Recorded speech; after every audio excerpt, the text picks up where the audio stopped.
नमस्कार दोस्तों, तो तर्कवाद शो के एक और नए एपिसोड में आप सभी का बहुत बहुत स्वागत है। क्या भारत आने वाले समय में पाकिस्तान और बांग्लादेश दोनों के खिलाफ एक बड़ा एक साथ मिलिट्री ऑपरेशन प्लान कर रहा है? दोस्तों, हाल ही में कुछ ऐसी घटनाएं हुई है जिससे ये पता चल रहा है कि पाकिस्तान भी आने वाले समय में पाकिस्तान के ऊपर एक बड़ी मुसीबत आने वाली है और साथ साथ बांग्लादेश के ऊपर भी आने वाली है। अगर ये मुसीबत नहीं है तो हो सकता है कि भारत के एक भविष्य के लिए तैयारी हो। और दोस्तों, ये तैयारी सबसे पहले मैं आपको नजर डालना चाहूँगा पहली तैयारी पर, जो इंडियन आर्मी कर रही है बांग्लादेश के ठीक ऊपरी हिस्से में, जहां पर इंडिया है और वहां पर एक सिलीगुड़ी कॉरिडोर है। आप सबको पता है सिलीगुड़ी कॉरिडोर मैप पे कहां है, और सिलीगुड़ी कॉरिडोर एकमात्र ऐसी जगह है जो पूरे इंडिया को नॉर्थ ईस्ट इंडिया से कनेक्ट करती है। बांग्लादेश की शुरुआत से तक अब तक एक ही ट्राई रहा है कि किसी भी तरीके से सिलीगुड़ी कॉरिडोर को कब्जा लिया जाए, तोड़ दिया जाए और भारत से अलग कर दिया जाए। अगर सिलीगुड़ी कॉरिडोर दोस्तों भारत से अलग हो जाता है, किसी और दूसरे देश के हाथों चल जाता है, तो पूरा का पूरा नॉर्थ ईस्ट इंडिया पूरे इंडिया से कट जाएगा और एक ये बड़ा बंटवारा देखने को मिल सकता है। लेकिन इसकी प्लानिंग दोस्तों अब शुरू हो चुकी है, क्योंकि इंडियन आर्मी ने सिलीगुड़ी कॉरिडोर के अंदर मौजूद तीस्ता फील्ड फायरिंग रेंज के अंदर एक बड़ा मिलिट्री अभ्यास करा है, युद्ध अभ्यास करा है। और ये युद्ध अभ्यास, ये जो मिलिट्री एक्सरसाइज है, इसकी वीडियोस भी खतरनाक तरीके से सामने आ रही है। अब दोस्तों, ये जो टेरेन है ना यहाँ की, मैं हर बार बोलता हूँ जब भी युद्ध होता है टेरेन बड़ी काम की चीज़ होती है। टेरेन ऐसी चीज़ होती है जो युद्ध हरवा भी देती है, जितवा भी देती है और लंबा खिंचवा भी देती है। रशिया और यूक्रेन का युद्ध अगर मैं बात करूं तो रशिया और यूक्रेन का युद्ध में पूरी टेरेन सेम है।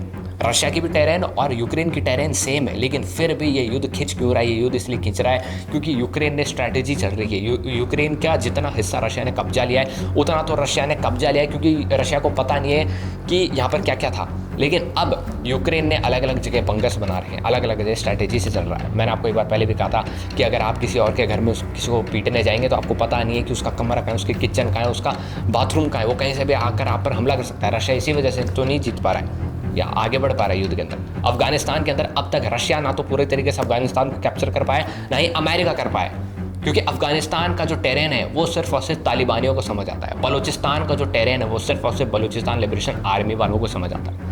तो ना तो अफगानिस्तान के अंदर अमेरिका और रशिया कुछ कर पाए, ना ही बलूचिस्तान के अंदर पाकिस्तान आर्मी कुछ अच्छे तरीके से कर पा रही। और इसलिए मैं बात कर रहा हूँ सिलीगुड़ी कॉरिडोर के अंदर मौजूद टेरेन की। दोस्तों, ये जो टेरेन है ये टेरेन अलग तरीके का है। लंबी जो ज़मीन है वो काफ़ी लंबी है, चिपटी है, मार्शी लैंड है, यानी कि कहीं ना कहीं कीचड़ भी होता है, कहीं ना कहीं अचानक से छोटी छोटी नदियाँ भी होती हैं। तो इसको किस तरीके से फाइट किया जा सकता है, यहाँ पर किस तरीके से तैयारी की जा सकती है, ये देखने वाली बात बहुत ज़्यादा इंपॉर्टेंट है। और आपको यहाँ पर दोस्तों जो वीडियोज़ हैं उसके अंदर आपको ये देखने को मिलेगा कि किस तरीके से इंडियन आर्मी ने फटाफट से एक छोटी सी नदी के ऊपर ब्रिज तैयार कर लिया और उसके ऊपर से टैंक निकाल दिया। आप देख सकते हैं इंडियन आर्मी कितनी सक्षम है। इंडियन आर्मी पूरी की पूरी एक्सरसाइज करने की सोच रही है, और यहाँ पर दोस्तों हर तरीके की एक्सरसाइज हो रही है कि किस तरीके से जहाँ से टैंक्स भी नहीं जा सकते वहाँ से इंडियन आर्मी किस तरीके से टैंक्स ले जा सकती है। अब सवाल ये है कि आखिर इंडियन आर्मी ने सिलीगुड़ी कॉरिडोर के अंदर ये युद्ध अभ्यास क्यों करा है? इंडियन आर्मी के साथ साथ मैं मिलिट्री की बात कर रहा हूँ। क्यों करा है इन्होंने युद्ध अभ्यास? क्योंकि इनको आशंका है, ये पहली बात, या तो इनको आशंका है कि यहाँ से कुछ हो सकता है जिसके लिए हम तैयार रहें, या फिर दूसरी बात ये कि हो सकता है एक बड़ी तैयारी की बात चल रही हो सकता है ऑपरेशन सिंदूर 2.0 की बात चल रही हो, या फिर किसी नए ऑपरेशन की बात चल रही हो जिसको एक नया नाम दिया जाए, जिसके कारण शायद बांग्लादेश के अंदर मौजूद जो कट्टर लोग अब नए नए पनप रहे हैं इनकी बोलती बंद हो जाए। आपको पता होगा शेख हसीना के जाने के बाद यहाँ पर मोहम्मद यूनुस आ गए, और मोहम्मद यूनुस कितनी गलत तरीके से पूरी दुनिया के अंदर छा रहे हैं, पूरी दुनिया के सामने छा रहे हैं, और भारत के खिलाफ कितनी बातें गलत बोल रहे हैं। आप सबको पता है पाकिस्तान का यहाँ पर साफ साफ इन्फ्लुएंस है, और इस्लामिक रेडिकल्स यहाँ पर खतरनाक तरीके से पनप रहे हैं। इनसे खतरा भारत को हो सकता है, हो भी रहा है। लगातार बॉर्डर क्रॉसिंग्स हो जाती है कई बार, और इस्लामिक कट्टरपंथी भारत के अंदर आ जाते हैं। तो इनसे डिफेंड करने के लिए इनके एक बड़े मंसूबे भी हो सकते हैं। हो सकता है चाइना इनको भविष्य में फंड कर दे, कुछ भी हो सकता है। इस तरीके से खबरें निकल कर आ रही थी कि चाइना ने, टर्की ने किस तरीके से पाकिस्तान को फंड करा। हो सकता है ये लोग आगे चल के बांग्लादेश को फंड कर दें और सिलीगुड़ी पर अटैक कर दें।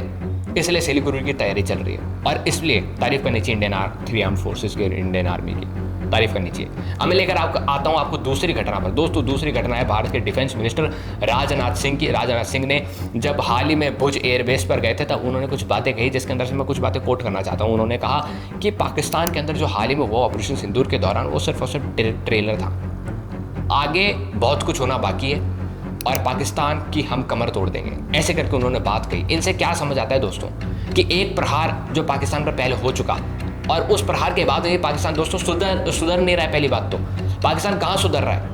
पाकिस्तान लगातार AI जनरेटेड इमेज यूज़ कर रहा है, ये बताने की कोशिश कर रहा है कि द टेलीग्राफ जो कि UK बेस्ड अखबार है वो किस तरीके से पाकिस्तान के बारे में, पाकिस्तान एयरफोर्स के बारे में तारीफ कर रहा है। वो इमेज आपके सामने आ रही होगी अखबार की दोस्तों, ये AI जनरेटेड इमेज है जो कि पाकिस्तान ने बनाई है। इसके ऊपर साफ साफ लिखा हुआ है अनडिस्प्यूटेड किंग पाकिस्तान एयरफोर्स। इनके जो फाइटर जेट्स थे उनको भारत ने भारत के अंदर से ही पाकिस्तान के अंदर मार के गिरा दिया, और ये कह रहे हैं कि हमें अनडिस्प्यूटेड किंग ऑफ। देखिए आप, ऐसे शब्द है जो पाकिस्तान एयरफोर्स के बारे में मैं बोल भी नहीं पा रहा, क्योंकि अंदर से निकल ही नहीं रही पाकिस्तान एयरफोर्स के लिए इतनी पॉजिटिविटी। आप खुद देख सकते हैं। इतना ही नहीं, इशाक दार जो यहाँ के वाइस प्राइम मिनिस्टर है, वो तो सबसे बड़े अपने आप की बेइज्जती कराते हैं। वो इस अखबार की AI जनरेटेड अखबार की जो इमेज है इसकी कटिंग लेकर पार्लियामेंट पहुंच गए और बोलने लगे, इसको कोट कर दिया, देखिए हमारी तारीफ हो रही है, हमारी तारीफ हो रही है। UK का ये जो अखबार है द डेली टेलीग्राफ, इसने मना कर दिया कि सर हमने तो ऐसा कुछ छापा ही नहीं है, हम यही करते रहें क्या। तो इस वजह से पाकिस्तान को आगे भी समझाने की बात बहुत ज़रूरी है। तो मेन बात यही है, पूरी इन सब के यही प्लान होते हैं और भारत इसकी तैयारी कर रहा है। आप क्या सोचते हैं इन सब चीज़ों के बारे में नीचे कमेंट बॉक्स में लिखिए। जय हिंद, जय भारत दोस्तों। तर्कवाद को सब्सक्राइब कीजिए।